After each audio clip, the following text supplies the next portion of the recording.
अस्सलाम वालेकुम। मैं हूं इंस्पायरिंग सैयद मसरूर।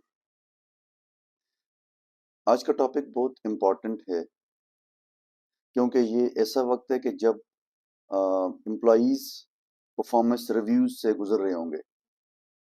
साल खत्म हो चुका है और एक एनुअल परफॉर्मेंस रिव्यू या एनुअल परफॉर्मेंस अप्रेजल की एक्सरसाइज तमाम कंपनीज में, तमाम ऑर्गेनाइजेशन में चल रही होती है। तो एम्प्लॉयज के लिए इम्पोर्टेंट है कि उनको पता हो कि वो किस तरीके से अपने परफॉर्मेंस रिव्यू को हैंडल करें अपने मैनेजर के साथ मिलके। क्योंकि ये ऐसी सिचुएशन है कि आपके पूरे साल की परफॉर्मेंस को रिव्यू किया जाता है और ज़रा सा भी अगर आप फल्टर करते हैं, आपसे कोई गलती होती है, कोई प्रॉब्लम होता है, तो उससे आपकी ओवरऑल जो अचीवमेंट्स हैं, जो आपकी मेहनत है, उस पे इम्पैक्ट आएगा और वो पॉजिटिव भी हो सकता है और नेगेटिव भी हो सकता है। तो इसलिए मैंने सोचा कि मैं आपको कुछ टिप्स दूं ताकि वो अपने जहन में आप रखें, उनको फॉलो करें और अपने परफॉर्मेंस रिव्यू को अच्छे तरीके से कैरी आउट करें अपने मैनेजर के साथ मिलकर। नंबर वन, मीटिंग में जाने से पहले आप प्रिपरेशन करें। आपके केपीआईज क्या थे, आपके परफॉर्मेंस गोल्स क्या थे और उनके अगेंस्ट आपकी क्या अचीवमेंट्स हैं, जो क्वांटिफाइबल अचीवमेंट्स हैं। किन सिचुएशंस में आपने काम किया, किन लोगों के साथ आपने काम किया, कैसे उनके साथ डील किया, क्या चैलेंजेस आपने फेस किए, आपने उन चैलेंजेस को हैंडल करने के लिए कौन से स्टेप्स लिए, क्या स्ट्रेटजीज अडॉप्ट की और उसके बाद उसका इम्पैक्ट क्या था, रिजल्ट क्या था। तो ये आपने बहुत ही फोकस्ड अप्रोच के साथ इंपॉर्टेंट अचीवमेंट्स को सामने रखते हुए एक लिस्ट तैयार करनी है, जिसको डेटा भी सपोर्ट करे, जिसको फैक्ट्स भी सपोर्ट करें और वो आप अपने साथ मीटिंग में लेके जाएंगे। नंबर टू, आपको ये क्लियरली पता होना चाहिए कि आपने परफॉर्मेंस रिव्यू के दौरान अपने बॉस से, अपने मैनेजर से क्या चीज़ डिमांड करनी है, उनसे क्या कहना है कि मुझे इस वक्त क्या चाहिए। चाहे वो आपकी प्रमोशन है, कोई नया प्रोजेक्ट है, कोई सैलरी इंक्रीज है, it should be very clear to you. और उसके लिए भी आपने प्रिपरेशन जहन में रखनी है क्योंकि आप एकदम से डिमांड नहीं कर सकते। आपको जस्टिफाई करना पड़ेगा कि आप ये क्यों चाह रहे हैं। आपकी ये एक साल की परफॉर्मेंस थी, आपने ये काम किया, अभी आपने नेक्स्ट लेवल पे जाना है, नेक्स्ट स्टेज पे जाना है, उसके लिए आपको ये हेल्प चाहिए, ये सपोर्ट चाहिए, एक अच्छे लेवल पे आपको काम करना चाहिए ताकि आप टीम को मैनेज करें। आपको बजट चाहिए, कोई ट्रेनिंग्स करवानी है आपने, कोई नया प्रोजेक्ट करना है। जो भी आपका ऑब्जेक्टिव होगा आपने उसको डिफाइन करना है और अपने पास तैयार करके रखना है। स्टेप नंबर थ्री, अभी ये वो टाइम है जब आप अपने बॉस के साथ परफॉर्मेंस रिव्यू की मीटिंग के लिए जाएंगे। आप जब मीटिंग के लिए जाएं तो कॉन्फिडेंस के साथ, पॉजिटिविटी के साथ, क्लियर माइंड के साथ जाएं। कंफ्यूज नहीं होना चाहिए आपको, नर्वस नहीं होना चाहिए, इमोशनल नहीं होना चाहिए, नेगेटिव नहीं होना चाहिए।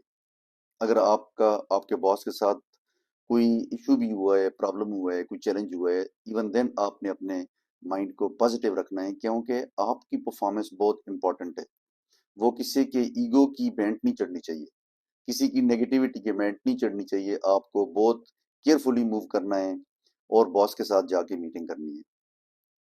जब आप मीटिंग में चले जाएं तो आपने लिसन करना है, सुनना है बॉस को इंटेंटली कि वो क्या कह रहा है।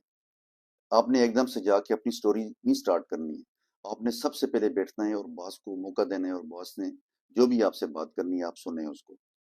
अब जब आप बॉस आपसे बात कर लेगा तो आपको पता चल जाएगा कि आपका ये पॉजिटिव रिव्यू है या नेगेटिव रिव्यू है।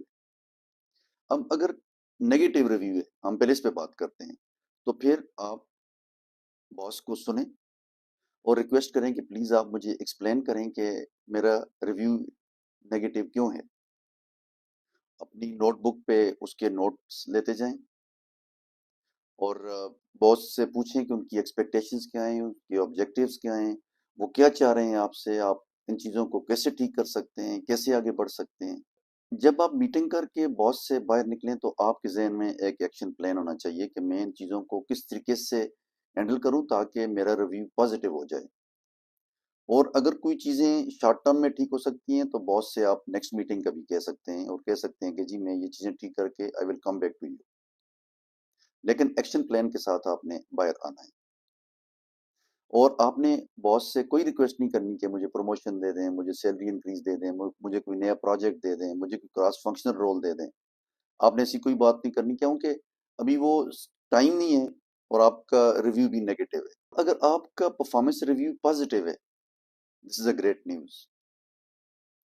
तो फिर बॉस आपको बताएंगे कि आपने ये काम किया, आपकी ये अचीवमेंट्स थी, आपने इस तरीके से चीज़ों को लेके चले, और फिर आप भी बॉस को बताएंगे कि आपने ये अचीवमेंट्स किस तरीके से हासिल की, आपने किन किन चैलेंजेस को फेस किया, आपके लिए क्या क्या प्रॉब्लम्स आए, इनका क्या इम्पेक्ट आया है, इनका क्या रिजल्ट है, और उसको अच्छे तरीके से आर्टिकुलेट करें, एक्सप्लेन करें बॉस को।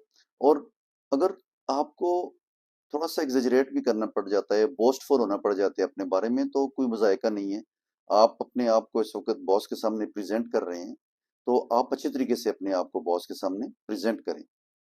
देखिए, यही बात आप नेगेटिव सिचुएशन में भी कर सकते हैं कि बॉस अगर आपसे पूछते हैं कि आप जस्टिफाई करें कि मैं ठीक नहीं हूं, तो फिर उनके सामने भी आप अपनी पॉजिटिव अचीवमेंट्स को लेके जाएंगे। अगर आपकी प्रिपरेशन अच्छी है, तो आप किसी नेगेटिव रिव्यू को भी बहुत अच्छे तरीके से हैंडल कर लेंगे। तो इसके बाद अब नेक्स्ट स्टेप ये होगा कि जब बॉस ने आपको पॉजिटिव रिव्यू दे दिया, आपकी अकम्पलिशमेंट्स को रिकग्नाइज कर लिया, आपको अप्रिशिएट कर लिया, और आपने इस सारे डेटा में प्रिपरेशन में एक चीज़ का ख्याल रखना है कि अगर किसी ने आपको अप्रिशिएट किया है, किसी कोलीग्स ने कोई अच्छे कमेंट्स दिए हैं, किसी एक्सटर्नल स्टेक होल्डर्स ने कोई टेस्टिमोनियल दिया है, उसको भी साथ लेके जाएं। ये आपको सपोर्ट करेगा आपके परफॉर्मेंस रिव्यू में। नेक्स्ट स्टेप ये है कि आप बॉस से फिर रिक्वेस्ट करें कि बॉस, मुझे अभी मैं डिज़र्व करता हूँ या करती हूँ कि मुझे प्रमोशन दी जाए, नेक्स्ट स्टेप पे मुझे नया प्रोजेक्ट दिया जाए, मुझे उसके लिए ये फंड्स चाहिए, उसके लिए ये रिसोर्सेज चाहिए, ये सपोर्ट चाहिए, मुझे मैं ये सैलरी इंक्रीज या सैलरी इंक्रीमेंट भी डिज़र्व करता हूँ या करती हूँ, मुझे ये भी मिलनी चाहिए। तो वो अप्रोप्रिएटली आपने बॉस के साथ मिलके कम्युनिकेट करके बॉस को भी सुनना है और अपनी बात भी उनको सुनानी है, ताकि आपकी जो ये सारी मीटिंग्स हैं, सारी डिस्कशंस हैं, बहुत ही पॉजिटिव मोड में जा रही हो और उसके रिजल्ट्स ताकि अच्छे आएं। जब आप अपने बॉस से रिक्वेस्ट करेंगे कि मुझे ये चीज़ें चाहिए या प्रमोशन चाहिए या कोई प्रोजेक्ट चाहिए या फंड्स चाहिए या कोई ट्रेनिंग्स आपने करनी है अपने लिए, अपनी टीम के लिए, तो फिर आप उसमें उनसे पूछ सकते हैं कि क्या क्या टाइम फ्रेम रखें ताकि ये चीज़ें right in the beginning of the performance year हो जाएं, ताकि ये जो अगले 8-9 महीने 10 महीने आपके होंगे काम करने के आपकी टीम के साथ, बड़े अच्छी तरीके से आप अपने गोल्स पे फोकस करके उनको अचीव कर सकें। तो ये चीज़ें आप अपने ज़हन में रखें जब आप परफॉर्मेंस रिव्यू अपने बॉस के साथ कैरी आउट कर रहे हो। अच्छा, एक और चीज़ मैं बताता चलूँ कि कुछ कंपनीज, कुछ ऑर्गेनाइजेशंस में सेल्फ एवेल्युएशन प्रोसेस भी होता है। तो उसको ज़रा सा मैं बता देता हूँ कि जब आप अपने आप को सेल्फ एवेल्युएट कर रहे हो, तो फिर वहाँ पर भी आपको अपनी data, achievements, facts, substantive explanation, justifications अपने साथ रखनी है और अपनी सेल्फ एवेल्युएशन में उनको मेंशन भी करना है। और थोड़ा सा अगर बोस्टफुल भी हो जाए अपने बारे में तो कोई मजायका नहीं है।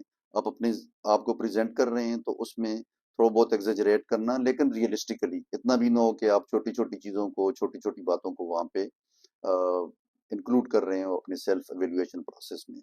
कुछ एक्स्ट्रा टिप्स भी दे देता हूँ कि जो भी आप काम करें, आपकी कम्युनिकेशन बहुत क्लियर होनी चाहिए, बहुत कंसाइज, टू द पॉइंट, और पॉजिटिविटी, प्रोएक्टिविटी उसके अंदर बिल्कुल सामने नजर आनी चाहिए, विजिबल होनी चाहिए।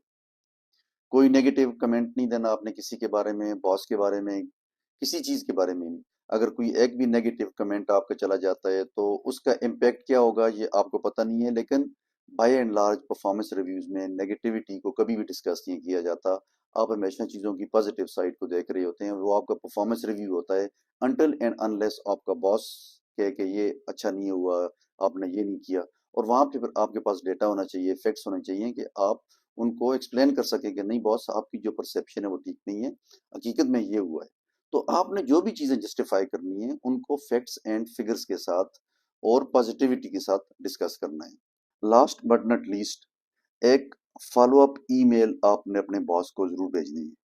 आपका रिव्यू खत्म हो गया, आपकी मीटिंग्स खत्म होगी, आप आए एक अच्छी ईमेल लिखें, फॉलो अप ईमेल करें अपने बॉस को कि उसका शुक्रिया अदा करें, और ब्रीफली हाईलाइट करें कि क्या क्या चीज़ें डिस्कस हुई और आगे फ्यूचर रोड मैप क्या है आपकी परफॉर्मेंस का, आपके गोल्स का, आपके केपीआईज का। उससे एक तो कर्टेसी शो होगी, आपका प्रोफेशनलिज्म शो होगा, और सबसे इम्पोर्टेंट बात ये कि जो भी आपने डिस्कस किया वो एक तरीके से रजिस्टर भी हो जाएगा। तो फॉलो अप ईमेल करना आपने नहीं भूलना। तो ये मैं कुछ टिप्स देना चाह रहा था आप सबको कि ये टाइम बहुत सेंसिटिव है, आप सबका परफॉर्मेंस रिव्यू चल रहा होगा, तो आप इन स्टेप्स को, इन चीज़ों को ज़हन में रखें जब भी आप परफॉर्मेंस रिव्यू के लिए जाएं। उसका बेनिफिट ये होगा कि आप किसी भी चीज़ को मिस हैंडल नहीं करेंगे, पॉजिटिवली, प्रोफेशनली अपनी चीज़ों को लेके चलेंगे, क्योंकि आपकी पूरे साल की मेहनत है, आपका करियर इस पे डिपेंड करता है। अगर आपने जॉब छोड़नी भी हो, ऑर्गेनाइजेशन को छोड़ना भी हो, तो अपने परफॉर्मेंस रिव्यू को बहुत अच्छे तरीके से अपने बॉस के साथ कंडक्ट करें, क्योंकि आपका रेफरेंस चेक, आपका फीडबैक दूसरे एम्प्लॉयर को भी आपके बॉस से, आपके सुपरवाइजर से जाएगा। तो अपनी रिलेशनशिप का बहुत ख्याल करें, किसी इमोशनल स्टेट में ना जाएं, कभी अपने इमोशंस को इजाज़त ना दें कि वो आपकी पॉजिटिविटी को ले जाएं। किसी भी ऐसे बंदे से मशवरा मत करें जो आपको नेगेटिव साइड पे ले जाए। इनसाइड द ऑर्गेनाइजेशन कुछ लोग ऐसे भी होते हैं जो आपसे जेलस होते हैं, जो पॉजिटिव नहीं होते, जो को कहते हैं कि ये इसका करियर खराब हो जाए। तो आपने किसी भी आम बंदे से कोई मशवरा नहीं करना। अगर कोई मेंटर है आपका जो सिंसियर है, जो सीनियर है, और आप समझते हैं कि वो अनबायस्ड है और हॉनेस्ट है, तो ऐसे लोगों से आप किसी भी चीज़ पे मशवरा कर सकते हैं, लेकिन हर बंदे से ऑर्गेनाइजेशन के अंदर, टीम के अंदर, डिपार्टमेंट के अंदर बात नहीं करनी अपनी परफॉर्मेंस रिव्यू के बारे में, क्योंकि प्रोफेशनल जेलसीज हर जगह मौजूद होती हैं, ये आपको हर्ट कर सकती हैं। मुझे उम्मीद है कि इस वीडियो से आपको बेनिफिट होगा। अपने फीडबैक से ज़रूर आगाह करें। मैं कोशिश करूंगा कि कुछ और वीडियोस भी इसी टॉपिक पे बनाऊं, मैनेजर्स के लिए भी, और फर्दर मेरे जहन में कुछ 3-4 टॉपिक्स हैं। तो आप मेरी आइंदा वीडियोस को देखते रहें इसके बाद भी, क्योंकि मैं वो एक सीक्वल में बनाऊंगा और इंशाल्लाह वो पब्लिश होंगी और आपको उससे बेनिफिट हो जाएगा। अल्लाह आप सबको कामयाबी से हमकिनार करे, आपका मुस्तकबिल रोशन हो, आपका करियर बहुत अच्छा हो, और आपकी फैमिलीज और आपको अल्लाह पुरअमन खुशहाली वाली ज़िंदगी अता करे। मुझे इजाज़त दीजिए। अल्लाह हाफ़िज़।